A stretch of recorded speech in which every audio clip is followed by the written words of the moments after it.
So I have my neighbor here, another neighbor. You guys haven't met him yet. They are on the other side of the street, up the hill. He's here with his tractor. He's got a box scraper on the back, he's got a loader on the front. And what we're going to try to do is get a lot of this mulch off of the ground here, bring it into a burn pile, and then he's going to try to take a disc and chop off the topsoil and see if we can get a little garden plot going out here. Katie and I decided we want to get close to the barn. We'll have to drag a long hose for water. But we wanted to try to establish some stuff out here for big rows of like corn and squash and other things that we can use to feed the animals and ourselves. So he's going to give us a try and see if this works. We don't know if it's going to or not. Even if he was able to scrape all the mulch off, we're not sure if the disc is going to be able to get very far, because there is quite a bit of roots still in this ground from all the trees that were here. So we'll see how it goes.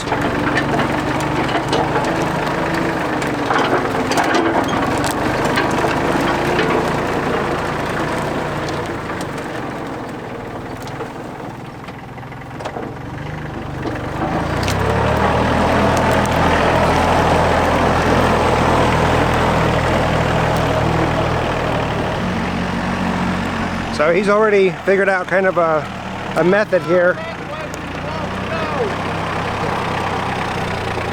We just, if we stay out of the canopy, then I'll get the most sun for my crop. Well, I'll go that way about, say, 20 more feet. Okay. So far what he's doing an initial scrape to get some of the bigger stuff off, and then he comes back. Scrape it again the other way. Okay. Oh. Go this way, then I'm going to go this way. And then he does a second scrape to get the smaller stuff. He's running into stumps down here.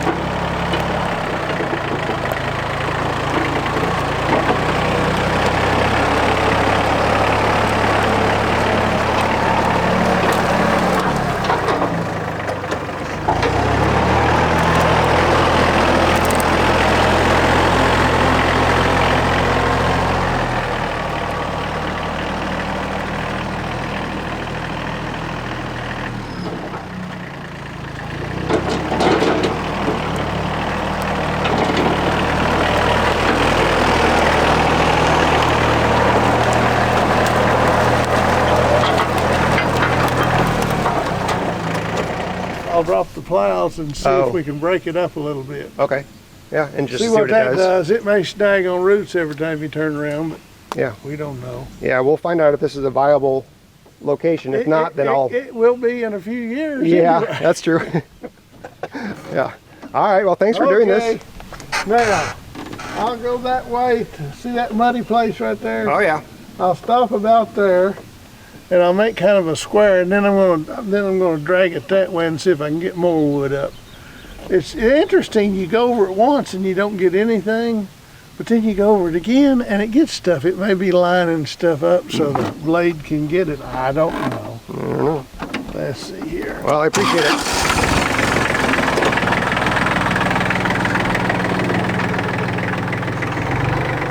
Okay, in a few weeks, 2, maybe even less than that, the meat birds will be ready to be outdoors. So I need to start thinking about how I'm going to have them under cover and protected. So I think what I'm going to do is just do something really simple using materials I have on the property. You can see behind me I've laid out a basic square with just 2x4s. These are just 8-foot 2x4s. I didn't cut them. Not sure what size I'm going to do right now. I have a couple pieces of roofing still left over from another project. Well, I have some roofing that I have available, some metal roofing. So I'm going to see how to best fit those and then see if I need to cut these 2x4s to make it work. So I figured it'll just be a quick little square frame with some roofing on top of it with some wheels. And they can just go underneath that for cover from aerial predators, from weather, from rain. And then we'll just put a net around them and we'll just move them every single day. I think that's going to be the easiest method for us now. So based on kind of what I'm seeing right now, I do have a third sheet of metal roofing they can put on it. But see, we have 25 meat birds, so I don't know if I need to go any bigger than the 2 sheets. Trim down the boards and put just 2 sheets on, or keep those as 8-foot boards and put a 3rd one on. I decided I'm just going to do 2 pieces of sheet metal, and I'll find some other boards that maybe I can use that I don't have to cut some good 8-foot boards with. So I'll be back and kind of play around with this thing, and once I have a pattern design in my head, I will we'll come back to you.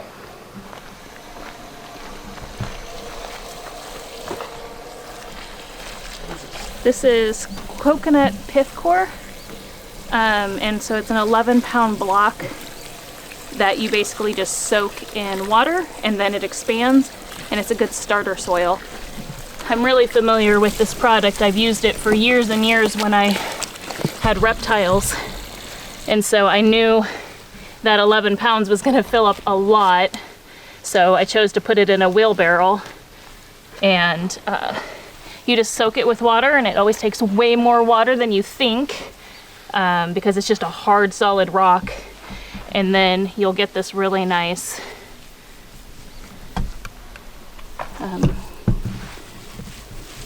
once it's all broken down, you'll get this really, really nice soil that it's really good. It drains really well, but it also keeps a little bit of moisture. But you can see here's like what little bit's left that hasn't absorbed yet, and this will expand and like triple in size still. So I'm just gonna get that down in the water and let it finish soaking. So we lowered the outer 2 plows by 2 notches. We couldn't get the middle ones. We couldn't get the middle ones out, but we're just gonna use those 2 on the outside and just see what this thing does. It looks like he was able to get the other plow hooks down, so here we go. Let's take a look and see how this thing does. Oh, first root.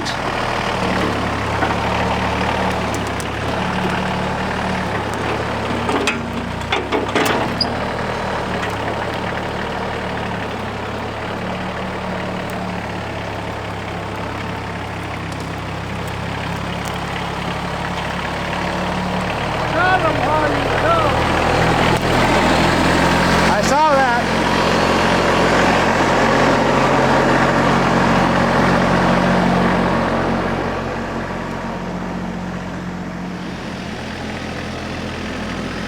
It's something. It's a start.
I'll go over to the house and eat some lunch and put the disc on. Okay. Bring it back while it's dry. Okay. We don't know how wet it's going to get. Yeah. Okay, just give me a holler when you're heading over so I can get the dog up, and I'll get you guys some eggs. Okay. Yeah, we'll get you guys settled up in eggs. Thank you for doing this. Okay, so here's what I decided to do. The layout that you see there is what I'm going to do. The long piece kind of in the back center. That's where the wheels are going to go. So I'm just gonna quickly make up this frame and then kind of to see if it works, I guess. Make the frame, see if it works, see if I like it. I can always reposition things. I don't want to put a lot of thought into this, but you know, put some thought into it. So I figured the wheels will go more towards the back, so that way when I lift it up, the back portion of it doesn't hit the ground too quickly, but it also doesn't put too much weight on me in the front when I try to move it forward. So I can always reposition the wheels if needed. And yeah, so anyway, so I'm gonna go ahead and get that stuff all screwed together, and then I guess I need to make the handle portion of it and put the wheels on.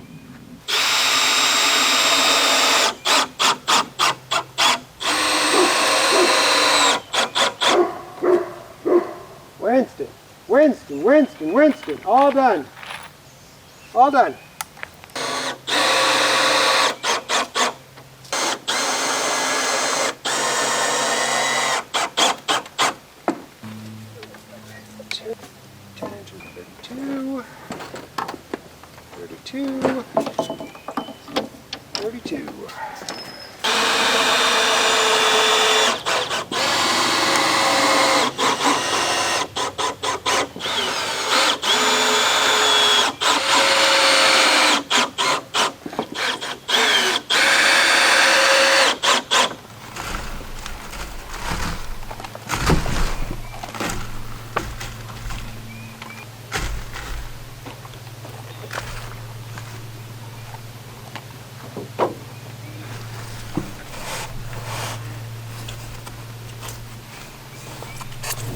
Per usual, we're a little late starting seeds. I found these old, I believe they're tobacco seed starters in the gray barn, so I went ahead and thought these would be a great way to start my marigolds, some of my herbs, and some of the items that I really want a lot of, and I want to spread them out and plant them all over the place, and I don't really need them to get too terribly big. Then I also have these that we'll be planting for our tomatoes, our peppers, and some of the other items that we're gonna want, you know, to get a little bit bigger before they can go outside. So I've got quite the variety of seeds down here. We've got quite a few that we saved from last year. So all of these are my basil. Our basil did excellent last year, so I was able to save 2 containers of basil seeds. Our cilantro, was able to save 1 small thing of cilantro seeds. I was able to get some dill. And then the biggest savings was marigold. So all of these are marigolds. And it's a variety marigold, so each of them are different. And so I just mixed them all in together because I really want to put marigold in between my rows this year. It seemed like last year we had a lot less bugs and a lot less loss than we have in previous years. And I think that that has to do with the amount of marigold that we had around our herbs and around our tomatoes and things like that. So that's what I'm going to start planting now. Today I'm going to plant herbs, lettuces, any brachia that I have, and then all of the tomatoes and peppers to get them started. Okay, Dan has returned from lunch, and he brought his disc, so he's going to adjust it now, and we're going to see if this thing can break up some of this ground here.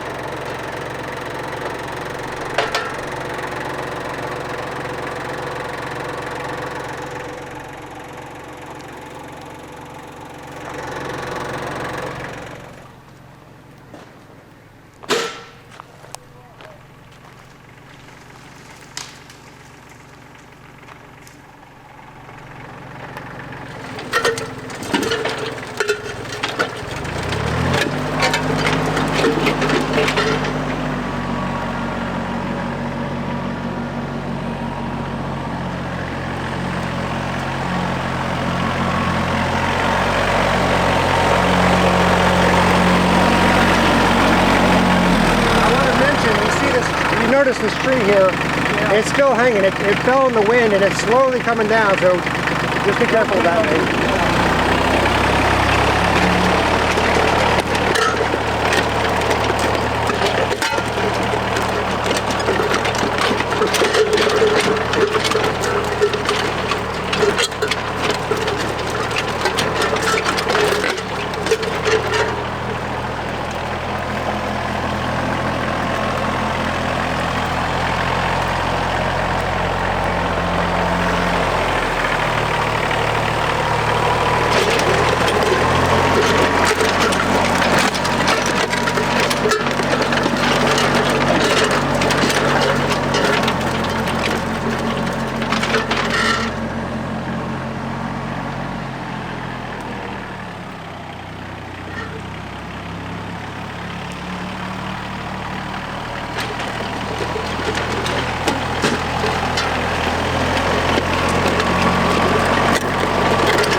mean, it's breaking it up, but it's not sounding very good.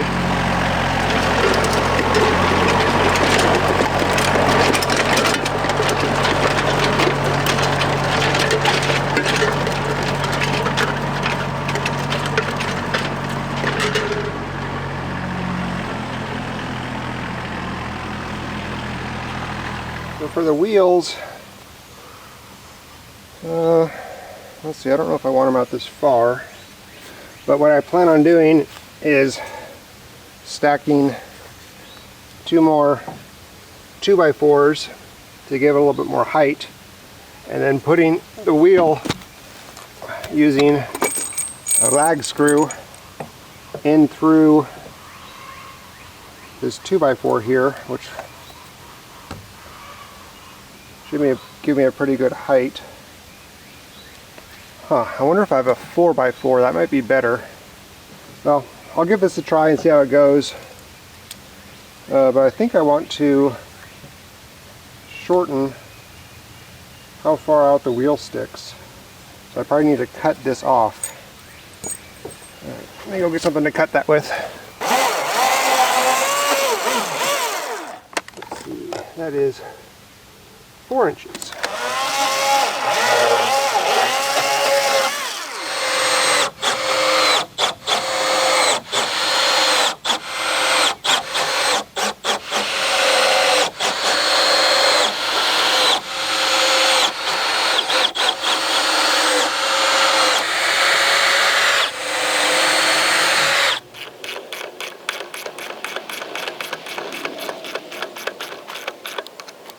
One down.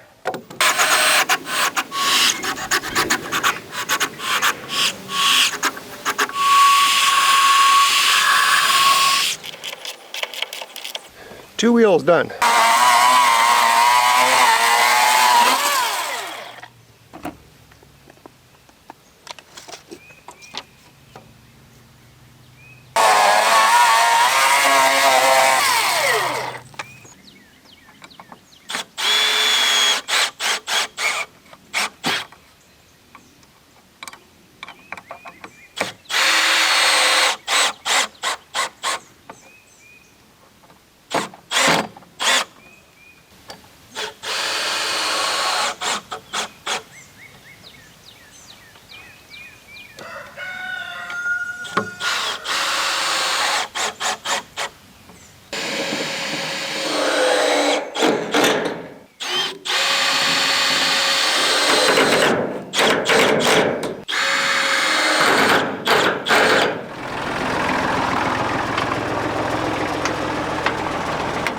So what do these adjustments do?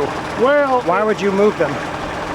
It's more like plowing when you've got it set with them like that. Yeah. And then as you want to work it finer and finer, you let those straighten out. Okay. Have you, it kind of smells acid. It smells what? Acid. Like the soil does? Like the soil needs some lime. Well, that's probably true. And you can get these 40-pound bags of pelleted lime at Co-op. Okay. 3 or 4 of them thrown on it, I don't think would hurt it Just at all. Sprinkle it on? Yeah. Okay. And it's not lime. Lime will eat you up. This is actually powdered limestone. Oh, okay. So it won't hurt you. Okay. Good. Thank you. The other recourse is buy you a pH tester and see what it really is. Well, the extension office said that they would do a test for us. Well, so it being in the woods, my experience in the past is dirt in the woods tends to be on the acid side. Why? I think the trees make it that way. Yeah. But whatever.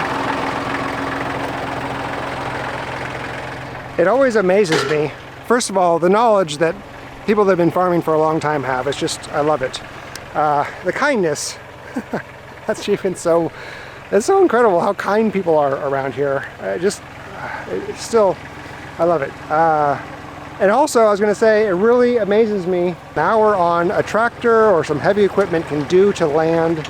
It just shapes it up so quickly. It's just absolutely amazing. And yes, I know you're all saying, Nate, get a tractor. I'm working on it. I'm working on it.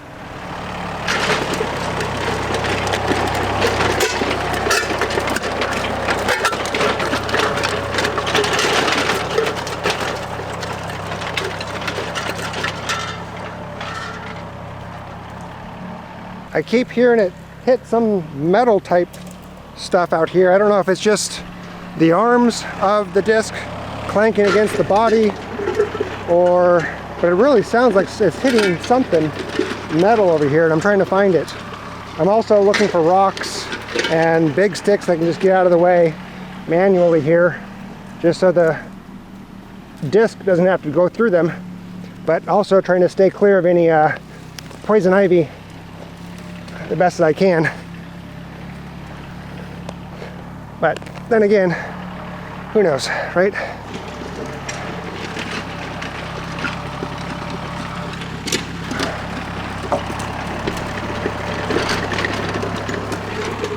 A couple rocks.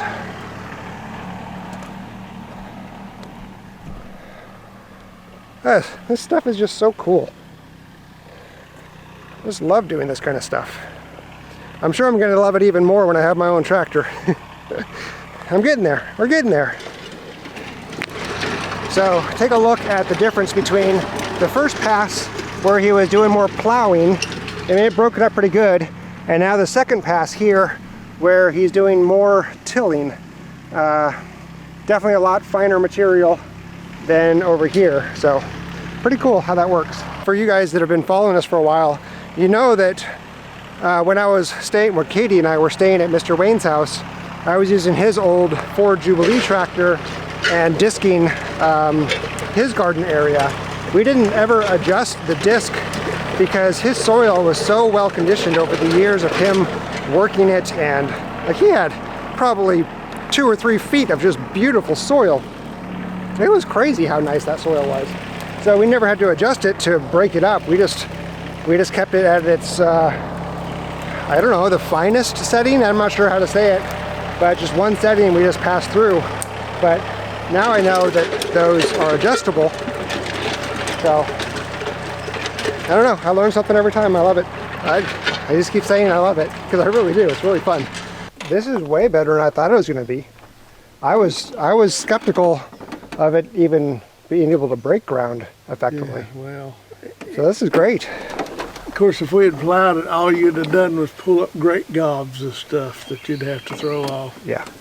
So this is good. This will work. Lay you off a row with a hoe and plant some beans. And do you have a lot of squirrels over here? I'm sure we'll find out. Well, if you plant corn, you'll find out. We have deer. I know that. Oh well, they like corn too. Yeah, we have. They like corn and beans and about anything you plant. Yeah, we have some deer repellent that my buddy makes. He makes a bone sauce deer repellent. So he takes all the bones from his pigs and beef and everything that he kills, and then he boils down the bones, gets all the marrow out of them, and makes a really thick sauce out of it. It stinks all high heaven, and the deer stay away. Yeah. So, but yeah, we figure we'll find that. Of course, you got 2 good dogs now. Their job would be to keep the deer out. Right, the deer, the raccoons. They've already gotten 1 raccoon. Well, over at the house, Lucky keeps most of the stuff away. Although last summer we had a little bit of evidence of deer eating sweet potatoes and a few other things, but they didn't eat enough to hurt anything.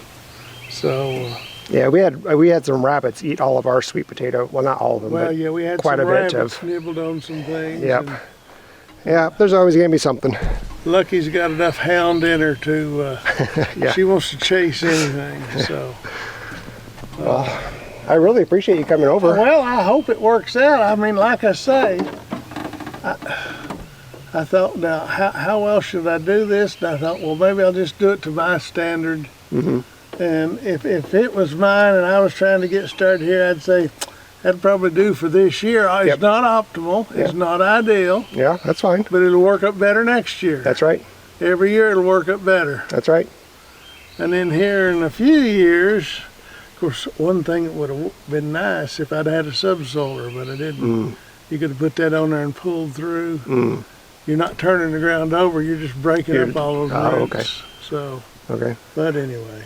Yeah. Well, I really appreciate it. Let's go get you some eggs. Okay, yeah, Martha wanted eggs. Yeah, let's get you some eggs.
10 degrees.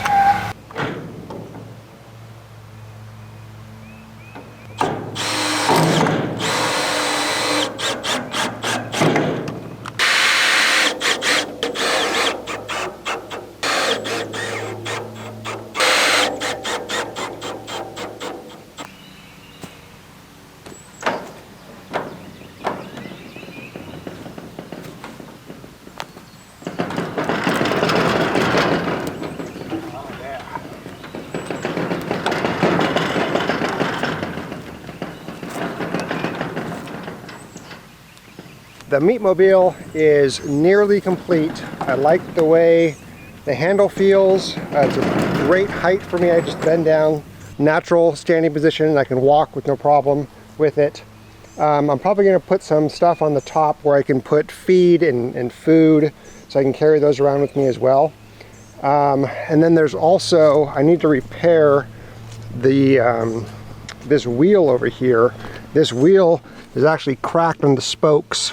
And so I'm going to take the weight off of this, go get some JB weld for plastic, and put those back together to give it more strength. So outside of that, this thing is done. I'm really excited about that. And now the meat birds can come outside. We're gonna put a fence around this and move them every single day. Right now I have two 160-foot long chicken fences from Premier One. I think I'm gonna go and get two shorter fences that aren't too many bugs, that aren't 160 feet long, because they become really cumbersome to move. So I don't know what size options there are, but I'm gonna get something shorter so that way it's easier for me to move once or twice a week. So, but the Meatmobile will move every single day and within that net. So yeah, it's pretty cool. Anyway, so Dan came out with his tractor. Originally he did the box blade, and he scraped all of this mulch stuff away and brought it over to the burn pile. And then he returned after lunch and he brought his disc. So he did multiple passes with the disc. The first time he put the disc in a position where it does more plowing than it does kind of tilling, I guess. Disking, tilling, I don't know. And then he did another pass where he opened up the blades more, and it made it a finer chop. But look at this, like, that's quite nice. It's better than I would have expected. Yeah, that came out really, really nice. And we have a pretty big plot. Yeah. So you can do your squashes and your corn and your pumpkins and beans and yeah. I think it's cool. Yeah. Are we gonna do another area? We can. You might ask them for another area. Yeah. I'm just curious, like, or a little bit bigger. Kinsley, stop eating the mud. Stop eating the mud. I think it's stuff to do with the Come here. No, it's just under. Come on, stop eating the mud. Why do you eat the mud? It's not good for you, I don't think. So you're gonna do a different area? I just don't know if this is big enough for all of the plans that we have, because we still have to figure out the peppers, the tomatoes, the other things that can't necessarily be near the squash. Yeah, we can always just do the small raised beds that we built, or in that strip where the corn or where the sweet potatoes were last time. Oh yeah. Too. Yep, we have those too. Yeah. Cool. So. I'm just trying to think. I did a lot of seed planting. Yeah, good. So there's a lot of plants. So we'll have, but I do want to try 3 sisters this year. Okay. With the corn, the squash, and the beans all together. Okay. And see how that goes. And then we'll either have to put a little fencing around this, probably, because for the deer and the other animals. Cool. That's exciting. Yep. We have a little plot. Yep. Of dirt. And we have a neighbor that is like, I'm retired, I got time, I want to help, I have equipment, what you need? And I'm like, and we have eggs. Yep. I was giving him the eggs, and he takes out his wallet and starts going through I'm like, no, sir, He's like, what? It's like, no, you just did a bunch of work for us. You're not buying eggs. We're trading. Yeah, we should have gave them some pork too, because last time they gave us beef. Oh yeah. When we were up there. Yeah. Yeah, cool. Yep, pretty cool. So, exciting stuff.